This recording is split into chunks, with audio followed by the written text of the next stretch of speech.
सबसे आला हो आला हमारा नबी। সবাই বলেন सबसे आला हो आला हमारा नबी।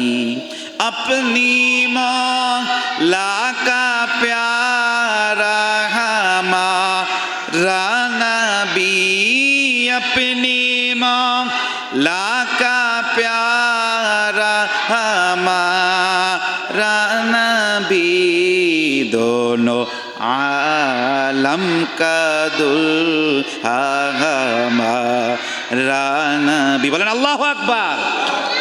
কি বলতেছে? সবসে আলা ওয়া হামারা নবী, সমস্ত কিছুর থেকে, সমস্ত নবী, সমস্ত রাসূল, সমস্ত সৃষ্টির মধ্যে আমার নবী, আমার রাসূল হচ্ছে সব থেকে সম্মানী। বলেন আল্লাহু আকবার। सबसे आला वाला हमारा नबी, दोनों आलम का, दोनों आलम का नबी, हमारा नबी की दोनों आलमेर नबी। এই কথা কি আমার কথা না আল্লাহর কথা? আল্লাহ পবিত্র কোরআনে কি বলছেন? ওয়ামা আরসালনাকা ইল্লা রাহমাতাল লিল আলামিন, অর্থাৎ তিনি হচ্ছে সমস্ত জাহানের জন্য রহমত। বলেন সুবহানাল্লাহ। আল্লাহ সুবহানাহু ওয়া তাআলা তার প্রিয় হাবিবকে 3 নম্বর যেই বৈশিষ্ট্য দান করলেন সেটা হচ্ছে তিনাকে শরীয়তের মালিক করে দিয়েছেন। কিসের মালিক? জোরে বলেন কিসের মালিক? শরীয়তের মালিক।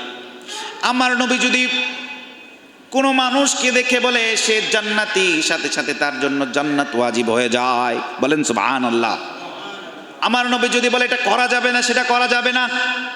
নবী যদি বলে এটা করতে হবে, তাহলে সেটা উম্মতের জন্য করা ওয়াজিব হয়ে যায়। আমার নবী যদি বলে এই যেখানে বসে থাকো, এখানে বসে থাকা উম্মতের জন্য ওয়াজিব হয়ে যায়। বলেন সুবহানাল্লাহ। আমার নবী যদি বলে এখন যুদ্ধ করতে হবে, যুদ্ধ করা সবার জন্য ওয়াজিব।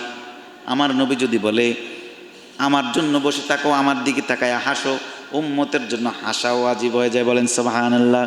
অর্থাৎ আল্লাহ সুবহানাহু ওয়া তাআলা তার প্রিয় হাবিবকে শরীয়তের মালিক করে দিয়েছেন। বলেন সুবহানাল্লাহ। অর্থাৎ আমার নবী হ্যাঁ বললে সেটা হালাল, না বললে সেটা হারাম। নবী আমার যদি করতে বলে সেটা করা ওয়াজিব, মানা করলে সেটা করা হারাম হয়ে যায়। বলেন আল্লাহু আকবার। একবার একটা বিষয়ে রাসূল সাল্লাল্লাহু আলাইহি ওয়াসাল্লামের কাছে একজন মুসলমান আসলো। ইয়া রাসূলুল্লাহ, ইয়া হাবিবাল্লাহ, এই যে দেখেন একটা বিষয় নিয়ে ঝামেলা হয়েছে। কি হয়েছে? ঝামেলা। একজন মুসলমান একজন এবং বিধর্মীর মধ্যে ঝামেলা হয়েছে। কার মধ্যে? মুসলমান এবং বিধর্মী। এবং সেটার মীমাংসার জন্য প্রিয় হাবিব রাসূল সাল্লাল্লাহু আলাইহি ওয়াসাল্লামের কাছে গেছে। তো দেখা যায় যে বিচার কার্যের এক ক্ষেত্রে যা দেখলো যে বিচারের কারণে সেই বিচারের ফলাফল ইহুদির বিধর্মীর পক্ষে চলে গেছে। কার পক্ষে? জোরে বলেন কার পক্ষে? বিধর্মীর পক্ষে। তো রাসূল সাল্লাল্লাহু আলাইহি সাল্লাম বিধর্মীর পক্ষে কি দিয়ে দিয়েছেন? রায় দিয়ে দিয়েছেন। এটা দেখে ওই মুসলমান তার মনের মধ্যে জ্বালা শুরু হয়ে গেছে। বলেন নাউজুবিল্লাহ। কি শুরু হয়েছে? জ্বালাতন শুরু হয়ে গিয়েছে। সে শুরুতেই ওমর ফারুকের কাছে গেল বিচার চাওয়ার জন্য। কি চাওয়ার জন্য? বিচার। যা বলতেছে, ওমর তোমার কাছে আমি একটা বিষয়ের বিচার চাই। কি চাই? তুমি এটা সুরাহা করে দাও। ওমর বলতেছে কি বিষয় বলো? বলতেছে এই এই সমস্যা হয়েছে এবং বিচারে আমার বিপক্ষে গেছে, বিধর্মী সে তার পক্ষে চলে গিয়েছে। তখন ওমর জিজ্ঞেস করলো এই বিচার কার্য কে করেছে? এই বিচার কে করেছে? রায় দিয়েছে কে? তখন ওই ব্যক্তি বলল এটা রাসূল সাল্লাল্লাহু আলাইহি ওয়াসাল্লাম দিয়েছে। এই কথা শোনার সাথে সাথে ওমর ফারুক রাদিয়াল্লাহু তাআলা আনহু তিনার তরবারি নিয়ে ওই লোকের কল্লা এক কোবে গর্দান থেকে আলাদা করে দিয়েছে। বলেন আল্লাহু আকবার। তিনার কথা হলো আমার রাসূল সাল্লাল্লাহু আলাইহি ওয়াসাল্লাম যা বলবেন সেটাই হচ্ছে শরীয়ত। সেটাই কি? শরীয়ত।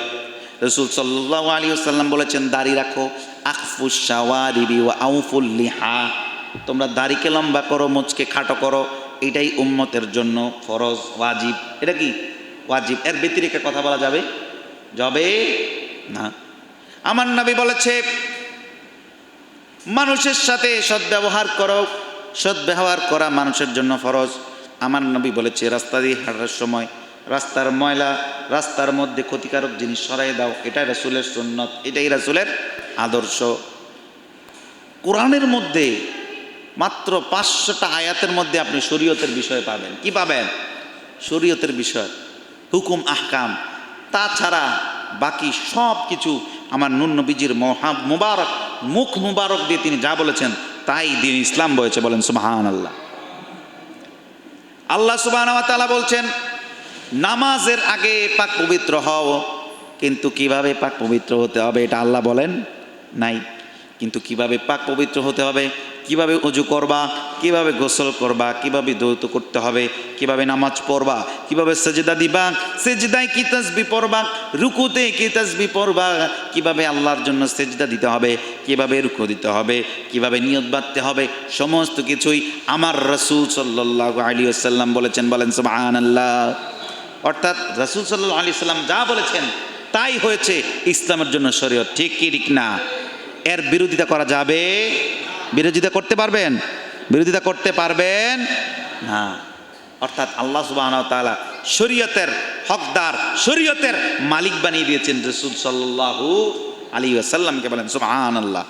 অর্থাৎ শরীয়তের প্রত্যেকটা জিনিস, প্রত্যেকটা অক্ষর, প্রত্যেকটা অধ্যায় কিভাবে হবে, কিভাবে পালন হবে, কিভাবে করতে হবে, রাসূল যেভাবে বলেছেন সেভাবেই হবে। বলেন সুবহানাল্লাহ। আল্লাহ সুবহানাহু ওয়া তাআলা তার প্রিয় হাবিবকে এত সম্মান, এত মর্যাদা দান করেছেন।